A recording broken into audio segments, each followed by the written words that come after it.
ಭಾರತ ಅನ್ನುವಂಥ ಹೆಸರು ಈ ನೆಲದ ಜೊತೆಯಲ್ಲೇ ಪರಂಪರೆಯ ಜೊತೆಯಲ್ಲೇ ಬೆಳೆದು ಬಂದಿರತಕ್ಕಂಥದ್ದು. ನಮಗೆ ವಿದೇಶಿಗರು ಏನನ್ನ ಕರೀತಾರೆ ಅನ್ನೋದಕ್ಕಿಂತ ನಾವು ಭಾರತೀಯರು ಏನನ್ನ ಕರೆಯುತ್ತಾ ಇದ್ವಿ ನಮ್ಮ ನೆಲವನ್ನು ಅನ್ನೋದು ಬಹಳ ಮುಖ್ಯ ಆಗುತ್ತೆ. ಇಂಡಿಯಾ ಅನ್ನುವಂಥ ಹೆಸರು ನೇರವಾಗಿ ಸ್ಲೇವರಿಯ ಸಂಕೇತವಾಗಿರ್ಬೋದಾ ಗೊತ್ತಿಲ್ಲ, ಆದರೆ ಬ್ರಿಟಿಷರು ಆ ಒಂದು ಸಂಕೇತವಾಗಿ ಇಟ್ಟು ಹೋಗಿದ್ದನ್ನು ನಾವು ಅದನ್ನು ಬದಲಾಯಿಸಲಿಕ್ಕೆ ಎಲ್ಲ ರೀತಿಯಾದಂಥ ಅವಕಾಶ ಇದೆ. ಯಾಕೆ ಅಂತ ಹೇಳಿದ್ರೆ ಭಾರತೀಯರೆಲ್ಲರೂ ಕೂಡ ತಮ್ಮ ನೆಲವನ್ನು ಭಾರತ ಅಂತಲೇ ಕರೆಯುವಂಥದ್ದು. ಹೆಸರಿನಿಂದ ನಮ್ಮ ಘನತೆ, ನಮ್ಮ ಸಭ್ಯತೆ, ನಮ್ಮ ಪರಂಪರೆ, ನಮ್ಮ ಆಚಾರ ವಿಚಾರ ಎಲ್ಲವೂ ಕೂಡ ಬದಲಾಗುತ್ತೆ. ಆಂತರ್ಯದಲ್ಲಿರ್ತಕ್ಕಂಥ ಭಾರತೀಯ ತತ್ವ ಒಡಮೂಡಬೇಕು. ಇತ್ತೀಚೆಗೆ ಡಾಕ್ಟರ್ ರಾಜ್ಕುಮಾರ್ ಹೇಳ್ತಾ ಇದ್ರಲ್ಲ, ನನಗೆ ಇಂಡಿಯಾ ಅಂತ ಕರೆದಾಗ ಆ ಭಾವ ಬರೋದಿಲ್ಲ, ಭಾರತ ಅಂತ ಕರೆದಾಗ ಒಳಗಿನಿಂದ ಆ ಪ್ರಜ್ಞೆ ಬರುತ್ತೆ.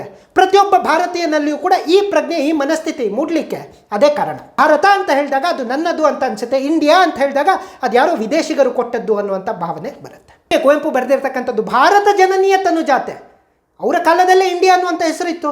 ಇಂಡಿಯಾ ಜನನೀಯ ತನುಜಾತೆ ಅಂತ ಯಾರೂ ಬರೆದಿಲ್ಲ, ಭಾರತ ಜನನೀಯ ತನುಜಾತೆ ಅಂತಲೇ ಬರೆದಿರ್ತಕ್ಕಂಥದ್ದು. ರಾಷ್ಟ್ರಗೀತೆ ಜನಗಣಮನದಲ್ಲಿ ಬರುವಂಥದ್ದು ಭಾರತ ಭಾಗ್ಯವಿದಾತ, ಇಂಡಿಯಾ ಭಾಗ್ಯವಿದಾತ ಅನ್ನುವುದನ್ನು ಬರೆದಿಲ್ಲ.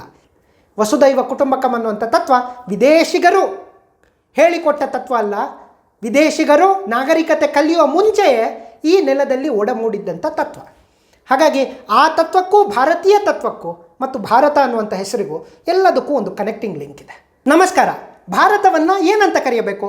ಮಹಾಭಾರತದಲ್ಲಿ ಅಥವಾ ವಿಷ್ಣು ಪುರಾಣದಲ್ಲಿ ಉತ್ತರಂ ಯಸ್ ಸಮುದ್ರಶ್ಚ ಹಿಮಾದ್ರಶ್ಚೈವ ದಕ್ಷಿಣಂ ವರ್ಷಂ ತದ್ ಭಾರತಂ ನಾಮ ಭಾರತೀಯತ್ರ ಸಂತತಿ ಅಂತ ಹೇಳಿರುವ ರೀತಿಯಲ್ಲಿ ಭಾರತ ಅಂತಲೇ ಕರೆಯಬೇಕು, ಅಥವಾ ಗ್ರೀಕರು ಬ್ರಿಟಿಷರು ಕರೆದಂತೆ ಇಂಡಿಯಾ ಅಂತ ಕರೆಯಬೇಕು, ಅಥವಾ ನಾವೊಂದು ಕನ್ಸೆನ್ಸಸ್ಗೆ ಬಂದು ಮಾಡರ್ನಿಟಿ ಅಪ್ರೋಚು ಡೈನಾಮಿಸಮ್ ಅನ್ನು ಇರಬೇಕು ಅಂತ ಹೇಳಿ ವಿದೇಶಿಗಳಿಗೆಲ್ಲ ಅರ್ಥ ಆಗುತ್ತೆ ಅಂತ ಹೇಳಿ ಸಂವಿಧಾನದಲ್ಲಿ ಹೇಳಿರುವಂತೆ ಇಂಡಿಯಾ ದಟ್ ಈಸ್ ಭಾರತ್ ಅಂತ ಕರೆಯಬೇಕು, ಅಥವಾ ಈ ಎಲ್ಲ ಭಾರತೀಯರು ಒಕ್ಕೊರಲಿನಿಂದ ಅಂದಿನಿಂದ ಇಂದಿನ ತನಕ ಕೇಳ್ತಾ ಇರುವಂಥ ರೀತಿಯಲ್ಲಿ ಭಾರತ್ ದಟ್ ಈಸ್ ಇಂಡಿಯಾವನ್ನಾಗಿ ಪರಿವರ್ತನೆ ಮಾಡಿಕೊಳ್ಬೇಕು, ಅಥವಾ ಈ ನೆಲದ ಮೂಲ ಒಂದು ಐಡೆಂಟಿಟಿ, ಈ ನೆಲದ ನಮ್ಮ ಎಲ್ಲ ಒಟ್ಟಾರೆ ಬೆಳವಣಿಗೆಯ ಒಂದು ಮಾರ್ಗದರ್ಶಕವಾಗಿ ನಮ್ಮ ದೇಶದ ಅಸ್ಮಿತೆಯಾಗಿ ಕೇವಲ ಭಾರತ ಅಂತ ಕರೆಯಬೇಕು.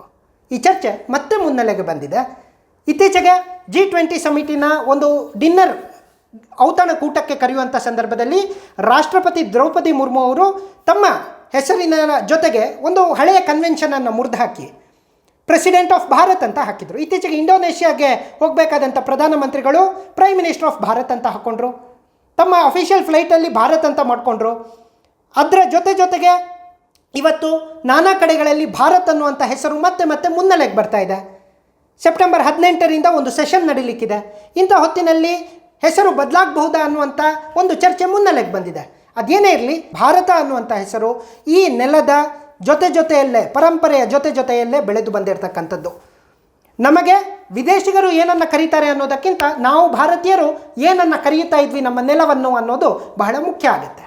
ಆ ಹಿನ್ನೆಲೆಯಲ್ಲಿ ಈ ಚರ್ಚೆ ಮತ್ತೆ ಮುನ್ನೆಲೆಗೆ ಬಂದಿದೆ. ಸಾಕಷ್ಟು ವರ್ಷಗಳಿಂದ ಈ ಚರ್ಚೆ ಯಾವಾಗ ಬರಬೇಕು? ಒಂದು ದೇಶ ಸ್ವತಂತ್ರಗೊಂಡಾಗ, ಅಥವಾ ಒಂದು ದೇಶ ರಾಜಕೀಯವಾಗಿ ತನ್ನ ಐಡೆಂಟಿಟಿಯನ್ನು ಎಸ್ಟಾಬ್ಲಿಷ್ ಮಾಡಿಕೊಳ್ಳುವಂಥ ಹಂತದಲ್ಲಿ ಈ ಚರ್ಚೆಗಳು ಬರಬೇಕು. ಸಂವಿಧಾನ ರಚನೆಯಾದಂಥ ಸಂದರ್ಭದಲ್ಲಿ ಮೊದಲ ಕರಡು ರೆಡಿಯಾಗಿ 1948-49 ಸುಮಾರಿಗೆ ಈ ಚರ್ಚೆ ಕಾನ್ಸ್ಟಿಟ್ಯೂಷನಲ್ ಡಿಬೇಟ್ಸ್ನಲ್ಲಿ ಬರುತ್ತೆ.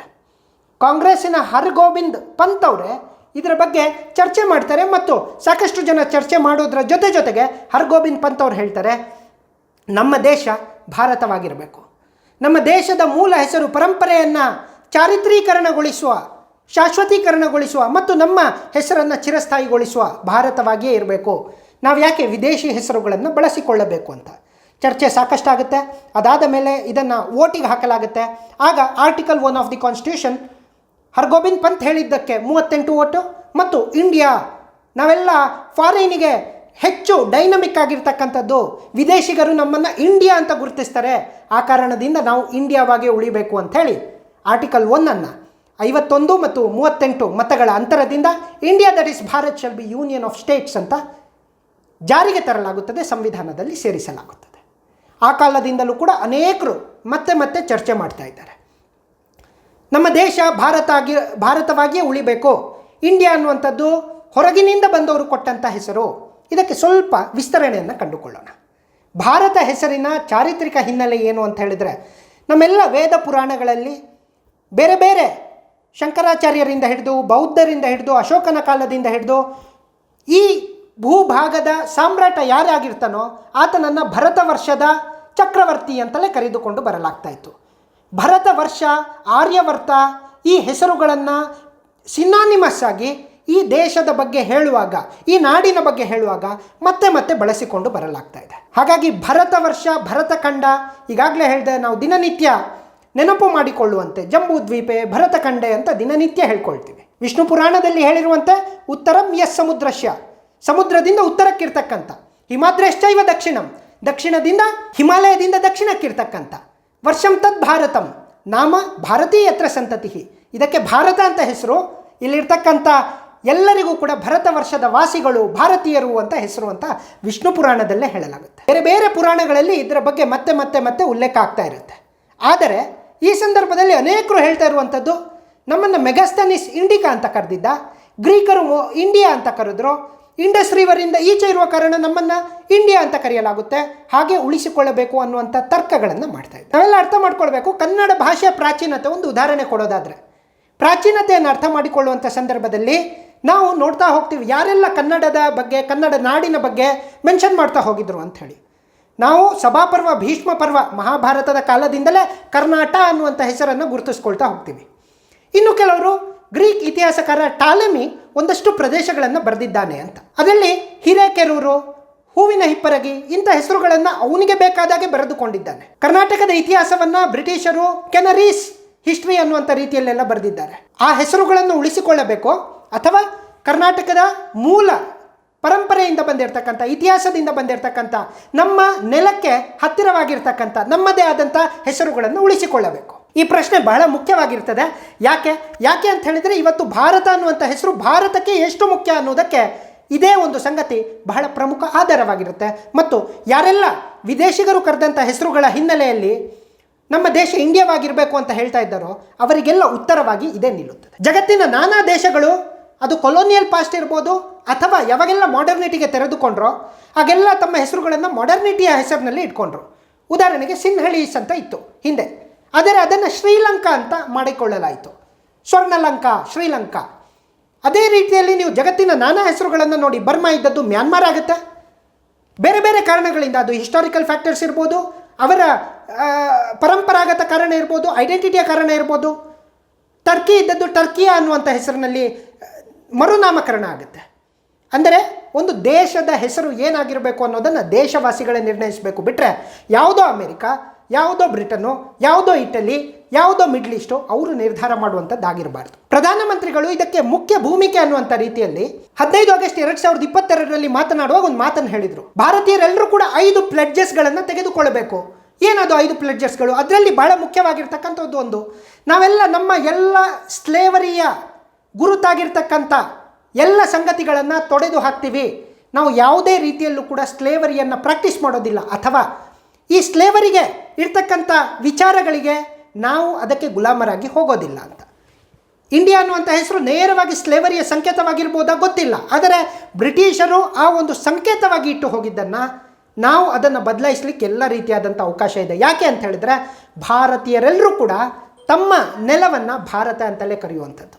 ಕುವೆಂಪು ಅವರು ಒಂದು ಕಡೆ ಬರೆಯುವಾಗ ಹೇಳ್ತಾರೆ, ನನ್ನ ಮತವೇ ಭಾರತ ಮಾತೆಯ ಮತವೇ ನನ್ನ ಮತ, ಭರತ ವರ್ಷದ ಪಂಥವೇ ನನ್ನ ಪಂಥ ಅಂತ. ಬೇರೆ ಬೇರೆ ಕವಿಗಳು ಇದನ್ನು ಬೇರೆ ಬೇರೆ ರೀತಿಯಲ್ಲಿ ಭಾರತವನ್ನು ವರ್ಣಿಸುವಂಥ ವಿಧಾನ ಅದೆಲ್ಲವೂ ಕೂಡ ನಮಗೆಲ್ಲ ಗೊತ್ತಿದೆ, ಜಗಜ್ಜಾಹಿರು. ನಾವೆಲ್ಲ ನಮ್ಮ ದೇಶ ಯಾವುದು ಅಂತ ಹೇಳಿದ್ರೆ ಮೊದಲು ಹೇಳುವಂಥದ್ದು ಭಾರತ ಅಂಥೇಳಿ. 15 ಆಗಸ್ಟ್ 2022ಕ್ಕೆ ಪ್ರಧಾನಮಂತ್ರಿಗಳು ಕೊಟ್ಟಂಥ ಕರೆಯನ್ನು ಅದರ ಮುಂದುವರಿದ ಭಾಗವಾಗಿ ನಾವು ನೋಡಬೇಕು. ಇವತ್ತು ಕೊಲೋನಿಯಲ್ ಲಾಸ್ಗಳು ಏನೆಲ್ಲ ಇತ್ತು, 75 ವರ್ಷಗಳಾದರೂ ಕೂಡ ನಾವು ಬ್ರಿಟಿಷರು ಕೊಟ್ಟಂಥ ಕಾನೂನುಗಳನ್ನೇ ಫಾಲೋ ಮಾಡ್ಕೊಂಡು ಬರ್ತಾ ಇದ್ವಿ. ಅವ್ರಿಗೆ ಹಾಕಿಟ್ಟಂಥ ಪ್ರೆಸಿಡೆನ್ಸ್ಗಳನ್ನೇ ಫಾಲೋ ಮಾಡ್ತಾ ಇದ್ವಿ. ಎವಿಡೆನ್ಸಸ್ ಆ್ಯಕ್ಟ್ ಇರ್ಬೋದು, IPC ಇರ್ಬೋದು, CRPC ಇರ್ಬೋದು, ಇವುಗಳನ್ನೆಲ್ಲ ತೆಗೆದುಹಾಕಿ ಭಾರತೀಯ ಮೂಲದಿಂದ ಭಾರತೀಯತೆಯನ್ನು ಸಾರುವ ಕಾನೂನುಗಳನ್ನು ನಮ್ಮ ದೇಶಕ್ಕೆ ಏನು ಬೇಕೋ ನಾವೇ ರಚಿಸ್ಕೊಳ್ತೇವೆ ಅನ್ನುವಂಥ ಒಂದು ಕಾಯಕಲ್ಪಕ್ಕೆ 75 ವರ್ಷಗಳ ಮೇಲೆ ಮುಂದಡಿ ಇಟ್ಟಿದ್ದು. ಇದೊಂದು ರೀತಿಯ ಭಾರತದಲ್ಲಿ ಆಗ್ತಾ ಇರತಕ್ಕಂಥ ಭಾರತೀಯತೆಯ ಕ್ರಾಂತಿ ಅಂತಲೇ ನಾವು ನೋಡಬೇಕು. ಮತ್ತು ನಮ್ಮ ಸ್ವ ಅಸ್ಮಿತೆ, ಸ್ವದೇಶಿ ಹಿನ್ನೆಲೆಯಲ್ಲಿ, ಸ್ವಕೀಯತೆಯ ಹಿನ್ನೆಲೆಯಲ್ಲಿ, ಅದು ಪರಕೀಯದಿಂದ ಬರುವಂಥದ್ದಲ್ಲ, ಸ್ವಕೀಯತೆಯ ಹಿನ್ನೆಲೆಯಲ್ಲಿ ನಡೀತಾ ಇರತಕ್ಕಂಥ ಬದಲಾವಣೆ ಅಂತ. ಕರ್ನಾಟಕದ ಅನೇಕ ಹೆಸರುಗಳು ಬ್ರಿಟಿಷರು ಬೇರೆ ಬೇರೆ ಹೆಸರುಗಳನ್ನು ಕೊಟ್ಟಿದ್ದರು. ಬ್ಯಾಂಗ್ಳೂರ್, ಮೈಸೂರು, ಮ್ಯಾಂಗ್ಳೂರ್ ಬೇರೆ ಬೇರೆ ಹೆಸರುಗಳಿಂದ ಕರೀತಾ ಇದ್ರು. ಆದರೆ ತಮ್ಮ ತಮ್ಮ ನೆಲಕ್ಕೆ, ನಮ್ಮ ನೆಲಕ್ಕೆ ಏನು ಬೇಕು, ಯಾವುದು ಸರಿ, ನಮ್ಮ ಜನರು ಏನನ್ನು ಬೆಳೆಸ್ತಾ ಇದ್ದಾರೆ ಅದೇ ಹೆಸರುಗಳನ್ನು ಮತ್ತೆ ಇಡಲಾಯಿತು. ಬೆಂಗಳೂರು ಸುಂದರವಾಗಿ ಕನ್ನಡದ ಈ ನೆಲದ ಅಸ್ಮಿತೆಗೆ, ಕನ್ನಡದ ನೆಲದ ಪರಂಪರೆಯನ್ನು ಸಾರುವ ಬೆಂಗಳೂರು ಆಯಿತು, ಮೈಸೂರು ಆಯಿತು, ಮಂಗಳೂರು ಆಯಿತು. ಅದೇ ರೀತಿಯಲ್ಲಿ ಭಾರತ ವರ್ಷದ ಭಾರತೀಯರು ನೆಲೆಸಿರ್ತಕ್ಕಂಥ ನೆಲ ಭಾರತವೇ ಆಗಬೇಕು. ಸ್ವಲ್ಪ ಮುಂದುವರೆದು ನೋಡೋದಾದರೆ ಇದಕ್ಕೆ ಪೂರ್ವ ಭೂಮಿಕೆಯಾಗಿ ಏನೆಲ್ಲ ಮಾಡಿದರು? ಅಲಹಾಬಾದ್ ಅನ್ನುವಂಥ ಉತ್ತರ ಪ್ರದೇಶದ ಒಂದು ದೊಡ್ಡ ನಗರದ ಹೆಸರು. ಅನೇಕ ವರ್ಷಗಳಲ್ಲಿ ಅದು ಬದಲಾಗಿತ್ತು. ಮುಘಲರ ಕಾಲದಲ್ಲಿ ಅದು ಅಲಹಾಬಾದ್ ಆಗಿತ್ತು. ಆದರೆ ಭಾರತದ ಇತಿಹಾಸವನ್ನು ಹುಡುಕ್ತಾ ಹೋಗಿ ಭಾರತದ ಮೂಲ ನೆಲೆ ಎಲ್ಲಿದೆ, ಸೆಲೆ ಎಲ್ಲಿದೆ, ಭಾರತದ ಅಸ್ಮಿತೆ ಎಲ್ಲಿದೆ, ಭಾರತೀಯರ ನಿಜವಾದಂಥ ಐಡೆಂಟಿಟಿ ಎಲ್ಲಿದೆ ಹುಡುಕ್ತಾ ಹೋದಾಗ ಅದರ ಹೆಸರು ಪ್ರಯಾಗ್ರಾಜ್ ಆಗುತ್ತೆ. ಈ ಕೊಲೋನಿಯಲ್ ಐಡೆಂಟಿಟೀಸ್ಗಳನ್ನು ಹೇಗೆ ಕ್ಷನ್ ಮಾಡ್ಬೋದು? ಹೆಸರಿನಿಂದ ನಮ್ಮ ಘನತೆ, ನಮ್ಮ ಸಭ್ಯತೆ, ನಮ್ಮ ಪರಂಪರೆ, ನಮ್ಮ ಆಚಾರ ವಿಚಾರ ಎಲ್ಲವೂ ಕೂಡ ಬದಲಾಗುತ್ತೆ. ಉದಾಹರಣೆಗೆ ದೆಹಲಿಯಲ್ಲಿರ್ತಕ್ಕಂಥ 2 ಮಾರ್ಗಗಳು, ಒಂದು ರೇಸ್ ಕೋರ್ಸ್ ಮಾರ್ಗವನ್ನು ಲೋಕ ಕಲ್ಯಾಣ ಮಾರ್ಗವನ್ನಾಗಿ ಮಾಡಲಾಗುತ್ತೆ. ಯಾರಾದರೂ ಆ ದಾರಿಯಲ್ಲಿ ಹೋಗೋರಿಗೆ ಅರ್ಥ ಆಗಬೇಕು, ನಾವು ರೇಸ್ ಕೋರ್ಸಿಗೆ ಹೋಗ್ತಾ ಇರುವಂಥದ್ದಲ್ಲ, ಲೋಕ ಕಲ್ಯಾಣಕ್ಕೆ ಹೋಗ್ತಾ ಇರ್ತಕ್ಕಂಥದ್ದು ಅಂತ. ಕರ್ತವ್ಯ ಪಥವನ್ನಾಗಿ ಮಾಡಲಾಗುತ್ತೆ. ಎಂಥ ಒಂದು ಉತ್ತಮವಾದಂಥ ಉದಾತ್ತವಾದಂಥ ವಿಚಾರ. ಅಲ್ಲಿದ್ದಂಥ ಒಂದು ಏರಿಯಾವನ್ನು ಅಥವಾ ಒಂದು ರಸ್ತೆಯನ್ನು ಕರ್ತವ್ಯ ಪಥವನ್ನಾಗಿ ಮಾಡೋದ್ರ ಹಿಂದೆ ಮತ್ತೆ ಭಾರತೀಯ ತತ್ವದ ಕರ್ತವ್ಯ ಪ್ರಜ್ಞೆಯನ್ನು ಸಾರುವಂಥ ಒಂದು ಕೆಲಸ ಆಗಿತ್ತು. ಇದೆಲ್ಲ ಒಂದು ಪೂರ್ವ ಭೂಮಿಕೆಯಾಗಿ ನೋಡಬೇಕು. ಹೇಗೆ ಇದನ್ನು ನೋಡಬೇಕು? ಇವತ್ತು ಭಾರತವನ್ನು ವಿದೇಶಿಗರು ನೋಡುವ ದೃಷ್ಟಿಯಲ್ಲಿ ನಾವು ನೋಡಬೇಕು, ಅಥವಾ ನಮ್ಮದನ್ನು ನಾವು ನೋಡಬೇಕು ಮತ್ತು ಜಗತ್ತನ್ನು ಭಾರತೀಯ ದೃಷ್ಟಿಕೋನದಿಂದ ನೋಡಬೇಕು. ಭಾರತೀಯ ವಿದೇಶಾಂಗ ನೀತಿಯಲ್ಲಿ ಒಂದು ಮಹತ್ವದ ಬದಲಾವಣೆ ಆಗ್ತಾ ಇದೆ. ಹಿಂದೆಲ್ಲ ನಾವು ತಟಸ್ಥ ನೀತಿ ಅಥವಾ ಆಲಿಪ್ತ ನೀತಿ ಅಥವಾ ಬೇರೆ ಬೇರೆ ನೀತಿಗಳನ್ನು ಬೇರೆಯವರಿಗೆ ಬೇಕಾದಾಗೆ ಕನ್ವೀನಿಯೆಂಟಾಗಿ ಬದಲಾಯಿಸ್ಕೊಳ್ತಾ ಇದ್ವಿ. ಇವತ್ತು ವಿದೇಶಾಂಗ ನೀತಿಯಲ್ಲೂ ಭಾರತೀಯ ತತ್ವ ಅನ್ನುವಂಥದ್ದು ಹೇಗೆ ನೆಲೆಗೊಳ್ತಾ ಇದೆ ಅಂತ ಹೇಳಿದ್ರೆ, we have started to say Bharat first. Global ಸೌತಿನ ಲೀಡ್ರು ನಾವು, ಏಷ್ಯಾದ ಲೀಡ್ರು ನಾವು. ಏಷ್ಯಾದ ರೈಸ್ ಅಂದರೆ ಅದು ಭಾರತದ ರೈಸ್. ಇವತ್ತೆಲ್ಲವನ್ನು ಶನ್ ಮಾಡಿ ಭಾರತದ ಆಸಕ್ತಿ ಏನು? ಭಾರತ ಫಸ್ಟ್, ಭಾರತ ಮೊದಲು ಅನ್ನುವಂಥ ನೀತಿ ಮುನ್ನೆಲೆಗೆ ಬರ್ತಾ ಇದೆ. ಇದು ಯಾಕೆ ಸಾಧ್ಯ ಆಗುತ್ತೆ ಅಂದರೆ, ಆಡಳಿತದಲ್ಲಿರ್ತಕ್ಕಂಥ ಸರ್ಕಾರಕ್ಕೆ, ಕರ್ತವ್ಯದಲ್ಲಿರ್ತಕ್ಕಂಥವರಿಗೆ ಭಾರತೀಯ ತತ್ವದ, ಭಾರತೀಯರ ಕನ್ಸರ್ನ್ ಏನು ಅನ್ನೋದು ಮನವರಿಕೆ ಆದಾಗ ಮಾತ್ರ ಇಂಥ ಬದಲಾವಣೆಗಳು ಆಗಲಿಕ್ಕೆ ಸಾಧ್ಯ. ಭಾರತ ಫಸ್ಟ್ ಅಂತ ಆದಾಗ ನಾವು ಬೇರೆಯವರ ಮರ್ಜಿಗೆ ಬದುಕುವಂಥದ್ದಲ್ಲ, ಬಾಳುವಂಥದ್ದಲ್ಲ. ರಷ್ಯಾ ಯುಕ್ರೇನ್ ವಾರ್ನಲ್ಲಿ ಇಡೀ ವಿಶ್ವ ಡಿವೈಡೆಡ್ ಆಗಿದೆ. ಆದರೆ ಭಾರತದ ಸ್ಟನ್ಸ್ ಬಹಳ ಕ್ಲಿಯರ್ ಆಗಿದೆ ಮತ್ತು ಬ್ಯೂಟಿಫುಲ್ಲಾಗಿ ಸೇಲ್ ಮಾಡಲಿಕ್ಕೆ ಸಾಧ್ಯ ಆಯಿತು. G20ಯ ಯಶಸ್ಸಿಗೂ ಅದೇ ಒಂದು ಕಾರಣ. ಇವತ್ತು G20ಯ ನಾಯಕತ್ವ ಸಿಕ್ಕಿದೆ. ಇಂಥ ಹೊತ್ತಿನಲ್ಲಿ ಹೆಸರಿನ ಬದಲಾವಣೆ, ಎಲ್ಲರೂ ಟೈಮಿಂಗ್ ಏನು ಅಂತ ಕೇಳ್ತಾ ಇದ್ದಾರೆ. ಬಹಳ ಮುಖ್ಯವಾಗಿ ಟೈಮಿಂಗ್ ಏನು ಅಂತ ಹೇಳಿದರೆ, G20ಯ ಯಶಸ್ಸಿನ ಜೊತೆಗೆ ಇಡೀ ಪ್ರಪಂಚಕ್ಕೆ ನಮ್ಮ ಲೆಜಿಟಿಮೇಸಿಯನ್ನು ಸಾರುವಂಥ ಕೆಲಸ. ಅರುಣಾಚಲ್ ಪ್ರದೇಶದಲ್ಲಿ G20 ಮೀಟಿಂಗ್ ಆಗುತ್ತೆ, ಲಡಾಖ್ನಲ್ಲಿ ಮೀಟಿಂಗ್ ಆಗುತ್ತೆ, ಕಾಶ್ಮೀರದಲ್ಲಿ ಮೀಟಿಂಗ್ ಆಗುತ್ತೆ. ಆದರೆ ಇದಕ್ಕೆ ಚೈನಾ ತಗಾದೆ ತೆಗೆಯುತ್ತೆ. ಉತ್ತಮವಾದಂಥ ಟೈಮಿಂಗ್ ಯಾವುದು? G20 ಮೀಟಿಂಗ್ ಆಗದೆ ಜಗತ್ತಿನ ಪ್ರತಿಯೊಬ್ಬ 125ಕ್ಕೂ ಅಧಿಕ ದೇಶಗಳು ಇದರಲ್ಲಿ ಪಾರ್ಟಿಸಿಪೇಟ್ ಮಾಡಿರುವ ಕಾರಣ ಈ ದೆಹಲಿಯ ಒಂದು ಮೀಟಿಂಗ್ನಲ್ಲಿ ಅವರಿಗೆಲ್ರಿಗೂ ಕೂಡ ಲೆಜಿಟಿಮೈಸ್ ಆಗಿತ್ತು, ಅಸಲ್ಟ್ ಆಯಿತು, ಭಾರತದ ನೆಲದಲ್ಲೇ ಈ ಮೀಟಿಂಗ್ ಆಗಿರ್ತಕ್ಕಂಥದ್ದು ಅಂತ. ಚೈನಾದ ಎಕ್ಸ್ಪಾನ್ಷನಿಸ್ಟ್ ನೀತಿ ಸಲಾಮೆ ಸ್ಲೈಸಿಂಗಿಗೆ ಒಂದು ದೃಢವಾದಂಥ ಪೆಟ್ಟು ಕೊಟ್ಟಾಗಾಯಿತು. ಟೈಮಿಂಗ್ ಬಹಳ ಇಂಪಾರ್ಟೆಂಟ್. 75 ವರ್ಷಗಳ ನಂತರ ಅಮೃತ ಕಾಲದ ಸಂದರ್ಭದಲ್ಲಿದ್ದೇವೆ. ಭಾರತದ ಮೂಲಕವೇ ವಿಶ್ವವನ್ನು ನೋಡಬೇಕು, ಇಂಡಿಯಾ ಫಸ್ಟ್ ಅಂತ ಹೇಳಿದೆ ಅಥವಾ ಭಾರತ ಫಸ್ಟ್ ಅಂತ ಹೇಳಿದೆ. ಬಹಳ ಮುಖ್ಯವಾಗುತ್ತೆ. ಇದನ್ನೇ ಚಂದ್ರಶೇಖರ ಕಂಬಾರರು ಒಂದು ವಿಶ್ವಾತ್ಮಕ ಪ್ರಜ್ಞೆ ಅಂತ ಕರೀತಾರೆ. ಕನ್ನಡದ ಜ್ಞಾನಪೀಠ ಪ್ರಶಸ್ತಿಯನ್ನು ಪಡೆದಂಥ ಕವಿ. ಆ ವಿಶ್ವಾತ್ಮಕ ಪ್ರಜ್ಞೆ ಏನು? ನಾವು ಇಷ್ಟು ವರ್ಷ ಸಾಹಿತ್ಯವನ್ನಾಗಲಿ ನಮ್ಮ ದೇಶವನ್ನಾಗಲಿ ವಿದೇಶಿಗರು ನೋಡಿದಂತೆ ನೋಡ್ತಾ ಬಂದಿದ್ದೇವೆ, ಹಾಗೆ ಬದುಕ್ತಾ ಬಂದಿದ್ದೇವೆ. ಅವರು ಏನನ್ನು ಹೇಳಿಕೊಟ್ರೋ ಅದನ್ನು ನಾವು ಫಾಲೋ ಮಾಡ್ತಾ ಇದ್ದೇವೆ. ಇವತ್ತು ಆಗಬೇಕಾದಂಥ ಕೆಲಸ ಏನು ಅಂತ ಹೇಳಿದ್ರೆ, ಭಾರತೀಯತ್ವದ ಮೂಲಕ ವಿಶ್ವವನ್ನು ನೋಡುವ, ಭಾರತದ ಮೂಲಕ ವಿಶ್ವವನ್ನು ಅರ್ಥ ಮಾಡಿಕೊಳ್ಳುವ, ಭಾರತದ ನೆಲೆಗಟ್ಟಿನಲ್ಲಿ ವಿಶ್ವಕ್ಕೆ ರೆಸ್ಪಾನ್ಸ್ ಮಾಡುವಂಥ ಕೆಲಸ ಆಗಬೇಕಾಗಿದೆ. ಹಾಗಾಗಿ ಭಾರತ ಅನ್ನುವಂಥ ಹೆಸರಿನ ಬದಲಾವಣೆ ಬಹಳ ಇಂಪಾರ್ಟೆನ್ಸನ್ನು ಪಡೆದುಕೊಳ್ಳುತ್ತೆ. ಇನ್ನು ಈ ಸಂದರ್ಭದಲ್ಲಿ ಹಾಗಾದರೆ ಇಂಡಿಯಾ ಅನ್ನುವಂಥ ಹೆಸರನ್ನು ಶನ್ ಮಾಡಿ ಬಿಡಬೇಕಾ? Not necessarily. ನಾವಿವತ್ತು ಭಾರತದ ಪಾಸ್ಪೋರ್ಟಿನಲ್ಲಿ ರಿಪಬ್ಲಿಕ್ ಆಫ್ ಇಂಡಿಯಾ ಅಂತ ಬಳಸ್ಕೊಳ್ತಾ ಇದ್ರೆ ಕೆಳಗಡೆ ಹಿಂದಿಯಲ್ಲಿ ಬರೆಯಲಾಗುತ್ತದೆ ಭಾರತ್ ಗಣರಾಜ್ಯ ಅಂತ ಹೇಳಿ. ಅಂದರೆ ಸ್ವಾತಂತ್ರ್ಯ ಬಂದ ಸಂದರ್ಭದಿಂದಲೂ ಕೂಡ ಎರಡನ್ನು ಸೈಮಲ್ಟೇನಿಯಸ್ಲಿ ಬಳಸ್ಕೊಂಡು ಬರ್ತಾ ಇದ್ದೇವೆ. ಸಡನ್ ಆಗಿ ಜನಸಾಮಾನ್ಯನಿಗೆ ಇದರಿಂದ ಯಾವುದೇ ಬದಲಾವಣೆ ಆಗದೆ ಇರ್ಬೋದು. ಅನೇಕರು ಕೇಳ್ತಾರೆ ಇದರಿಂದ ಎಕನಾಮಿಕ್ ಏನೋ ಇದಾಗುತ್ತೆ, ಇನ್ನು ಅದೇನೂ ಆಗೋದಿಲ್ಲ. ಭಾರತೀಯ ಪ್ರಜ್ಞೆ ಭಾರತೀಯರಲ್ಲಿ ಒಡಮೂಡಿಸಲಿಕ್ಕೆ ಮುಂದೆ ಒಂದು 50-100 ವರ್ಷಗಳ ನಂತರದಲ್ಲಿ ಈ ನೆಲದಲ್ಲಿ ಹುಟ್ಟುವಂಥ ಮಕ್ಕಳು ಹೊಸ ಜನ್ರೇಷನ್ಸ್ಗಳು ತಿರುಗಿ ನೋಡಿದಾಗ ನಮ್ಮ ಇತಿಹಾಸ ಏನು ಅನ್ನೋದು ಗೊತ್ತಿರಬೇಕಲ್ವಾ? ಬ್ರಿಟಿಷರು ಬಂದ ಮೇಲೆ ನಮ್ಮ ಇತಿಹಾಸ ಸೃಷ್ಟಿಯಾಗಿದ್ದಲ್ಲ ಅಲ್ವಾ? ಗ್ರೀಕರು ಹೇಳಿದ ಮೇಲೆ ನಮ್ಮ ಇತಿಹಾಸ ಸೃಷ್ಟಿಯಾಗಿದ್ದಲ್ಲ ಅಲ್ವಾ? ನಮ್ಮ ಅಸ್ಮಿತೆ ಭಾರತೀಯತೆ ಏನು? ಭಾರತ ಅಂದರೆ ಏನು? ಯುರೋಪ್ನಲ್ಲಿ ಇರುವ ರೀತಿಯಲ್ಲಿ ಬದುಕೋದೇ ಭಾರತವೋ? ಯುರೋಪ್ನಲ್ಲಿ ಏನಾಗುತ್ತೆ ಅದನ್ನು ಅಳವಡಿಸಿಕೊಳ್ಳೋದೇ ಭಾರತವೋ? ಅಥವಾ ಭಾರತದ ಮೂಲದಿಂದ, ಭಾರತದ ಶಕ್ತಿ ಸಂಚಯನದಿಂದ, ಭಾರತದ ಶಕ್ತಿ ಶ್ರೀಮಂತಿಕೆಯಿಂದ ವಿಶ್ವಕ್ಕೆಲ್ಲ ದಾರಿ ತೋರುವ ಭರತ ವರ್ಷವಾಗಿ, ಆರ್ಯವರ್ತವಾಗಿ ನೆಲೆಗೊಳ್ಳುವ ಈ ನೆಲದ ಇತಿಹಾಸ, ಪರಂಪರೆ, ಸಭ್ಯತೆ, identity, socio cultural importance beyond the geographical entity, ಇದನ್ನು ಅರ್ಥ ಮಾಡ್ಕೊಳ್ಳಿಕ್ಕೆ ಈ ಹೆಸರನ್ನು ಅಥವಾ ಯಾವುದೇ ನಮ್ಮ ಸುತ್ತಮುತ್ತಲಿನ ಸಂಗತಿಗಳನ್ನು ಭಾರತೀಕರಣಗೊಳಿಸುವಂಥದ್ದು ಬಹಳ ಮುಖ್ಯ ಆಗುತ್ತೆ. ಇಲ್ಲದಿದ್ದರೆ ನಾವೆಲ್ಲ ವಿದೇಶಿಗರ ಆಯಾಮದಿಂದಲೇ ಭಾರತದ ಒಂದು ಐಡೆಂಟಿಟಿಗಳಾಗಿ ಅಥವಾ ಭಾರತದ ವಸ್ತುಗಳಾಗಿ ಉಳಿದು ಬಿಡುವಂಥ ಅಪಾಯ ಇರುತ್ತೆ. ಹಾಗಾಗಿ ಇದು ಬಹಳ ಮುಖ್ಯವಾದಂಥ ಸಂಗತಿ. ಆದರೆ ಜನಸಾಮಾನ್ಯನಿಗೆ ಇದು ಸಡನ್ನಾಗಿ ಇಂಪ್ಯಾಕ್ಟ್ ಆಗ್ಬೋದಾ? ನಾಳೆಯಿಂದ ಏನಾದರೂ ಸರ್ಕಾರ ಬ್ಯಾನ್ ಮಾಡಿಬಿಡುತ್ತಾ, ಇಂಡಿಯಾವನ್ನು ಯಾರು ಬಳಸಬಾರ್ದು? ಇಲ್ಲ, ಇದೆಲ್ಲವೂ ಕೂಡ ಸಿನಾನಿಮಸ್ ಆಗಿ ಬಳಕೆಯಲ್ಲಿರ್ತಕ್ಕಂಥದ್ದು. ಯಾವುದನ್ನು ಕೂಡ ಹಾಗೆ ಮಾಡುವಂಥ ಕೆಲಸ ಯಾರೂ ಮಾಡೋದಿಲ್ಲ. ಆದರೆ ಫ್ಯಾಕ್ಟ್ ಆಫ್ ದಿ ಮ್ಯಾಟರ್, ನಿಧಾನವಾಗಿ ನಮ್ಮ ಅಸ್ಮಿತೆ ಏನು ಅನ್ನೋದನ್ನು ಸಾರುವಂಥ ಕೆಲಸವನ್ನು ಮಾಡಬೇಕಾಗಿದೆ. ಎಲ್ಲಿಂದಲೂ ಒಂದು ಸ್ಟಾರ್ಟಿಂಗ್ ಪಾಯಿಂಟ್ ಆಗಬೇಕಾಗಿದೆ. ಜನಸಾಮಾನ್ಯನ ಹತ್ರ ಹೋಗ್ಬಿಟ್ಟು ನಿಂಗೆ ಇಂಡಿಯಾನ ಭಾರತನ ಅಂತ ಕೇಳಿದ್ರೆ ಆತ ಹೇಳ್ತಾನೆ ಇದು ನನ್ನ ನೆಲ, ಯಾವ ಹೆಸರಲ್ಲಿ ಕರೆದ್ರೂ ತೊಂದರೆ ಇಲ್ಲ ಅಂತ. ಆದರೆ ಆಂತರ್ಯದಲ್ಲಿರ್ತಕ್ಕಂಥ ಭಾರತೀಯ ತತ್ವ ಒಡಮೂಡಬೇಕು. ಇತ್ತೀಚೆಗೆ ಡಾಕ್ಟರ್ ರಾಜ್ಕುಮಾರ್ ಹೇಳ್ತಾ ಇದ್ರಲ್ಲ, ನನಗೆ ಇಂಡಿಯಾ ಅಂತ ಕರೆದಾಗ ಆ ಭಾವ ಬರೋದಿಲ್ಲ, ಭಾರತ ಅಂತ ಕರೆದಾಗ ಒಳಗಿನಿಂದ ಆ ಪ್ರಜ್ಞೆ ಬರುತ್ತೆ. ಪ್ರತಿಯೊಬ್ಬ ಭಾರತೀಯನಲ್ಲಿಯೂ ಕೂಡ ಈ ಪ್ರಜ್ಞೆ, ಈ ಮನಸ್ಥಿತಿ ಮೂಡಲಿಕ್ಕೆ ಅದೇ ಕಾರಣ. ಭಾರತ ಅಂತ ಹೇಳಿದಾಗ ಅದು ನನ್ನದು ಅಂತ ಅನಿಸುತ್ತೆ, ಇಂಡಿಯಾ ಅಂತ ಹೇಳಿದಾಗ ಅದು ಯಾರೋ ವಿದೇಶಿಗರು ಕೊಟ್ಟದ್ದು ಅನ್ನುವಂಥ ಭಾವನೆ ಬರುತ್ತೆ. ಕೊನೆಯದಾಗಿ, ಇದೇನು ಇಷ್ಟು ಸುಲಭನಾ? ಸರ್ಕಾರ ಮಾಡಿಬಿಡ್ಬೋದಾ? ಗೊತ್ತಿಲ್ಲ. ಇದು ಚರ್ಚೆ ಮುನ್ನೆಲೆಗೆ ಬಂದಿದೆ. ಸುಲಭನಾ ಅಂತ ಕೇಳಿದರೆ ಖಂಡಿತವಾಗಿ ಸುಲಭ. 370 ತೆಗೆದ ಸರ್ಕಾರಕ್ಕೆ ಆರ್ಟಿಕಲ್ 1 ಚೇಂಜ್ ಮಾಡೋದು ಕಷ್ಟ ಏನಲ್ಲ. ಒಂದು ಭಾರತ್ ದಟ್ ಈಸ್ ಇಂಡಿಯಾವಾಗಿ ಚೇಂಜ್ ಮಾಡ್ಬೋದು, ಅಥವಾ henceforth Bharat should be used wherever it is fine necessary ಅನ್ನುವಂಥ ಹೆಸರಲ್ಲಿ ಹೇಳ್ಬೋದು. ಅಥವಾ ಇನ್ನೂ ಮುಂದುವರೆದು Bharat India that is Bharat ಅಂತ ಇರುವಂಥದ್ದು Bharat of union of states ಅಂತನೋ, Bharat that is union of states ಅಂತನೋ, ಮತ್ತು ಬ್ರ್ಯಾಕೆಟಲ್ಲಿ ಇಂಡಿಯಾ ಅಂತನೂ ಹಾಕಿಕೊಳ್ಳಬಹುದು. ಮೂಲಭೂತವಾಗಿ ಈ ಸಂದರ್ಭದಲ್ಲಿ ಈ ಬದಲಾವಣೆಗಳನ್ನು ಮಾಡ್ಬೋದಾ? ಸರ್ಕಾರಕ್ಕೆ ಯಾವುದು ಫಿಟ್ ಅಂತ ಅನಿಸುತ್ತೆ, ಸರಿ ಅಂತ ಅನಿಸುತ್ತೆ, ಖಂಡಿತವಾಗಿ ಬದಲಾವಣೆಯನ್ನು ಮಾಡ್ಕೊಳ್ಬೋದು. ಭಾರತಕ್ಕೆ ಸಂವಾದಿಯಾಗಿ ಇಂಡಿಯಾ ಅಂತ ಇಂಟರ್ಚೇಂಜ್ ಮಾಡುತ್ತೋ, ಇಂಡಿಯಾವನ್ನು ತೆಗೆದೇ ಹಾಕುತ್ತೋ, ಇಂಡಿಯಾ ಜೊತೆಯಲ್ಲಿದ್ದರೂ ಭಾರತವೇ ಪ್ರಧಾನ ಅಂಥೇಳಿ ಮಾಡಿ ಹಾಕುತ್ತೋ, ಎಲ್ಲ ಅಧಿಕಾರ ಪಾರ್ಲಿಮೆಂಟ್ರಿ ಕಾಂಪಿಟೆನ್ಸಿಗಿದೆ. ಪಾರ್ಲಿಮೆಂಟ್ ಇದನ್ನು ಮಾಡ್ಬೋದು. ಅದರ ಜೊತೆಗೆ ಆರ್ಟಿಕಲ್ 52, 74, 73 ಈ ರೀತಿಯದ್ದು ಒಂದಷ್ಟು ಆರ್ಟಿಕಲಲ್ಲಿ ಎಲ್ಲೆಲ್ಲಿ ಇಂಡಿಯಾ ಅಂತ ಇರುತ್ತೋ ಅದೇ ಆರ್ಟಿಕಲ್ 1ನಲ್ಲಿ ಅಥವಾ ಆರ್ಟಿಕಲ್ 1 ಸಬ್ ಕ್ಲಾಸ್ನಲ್ಲಿ ಬಳಸಿ ಬಿಡ್ಬೋದು.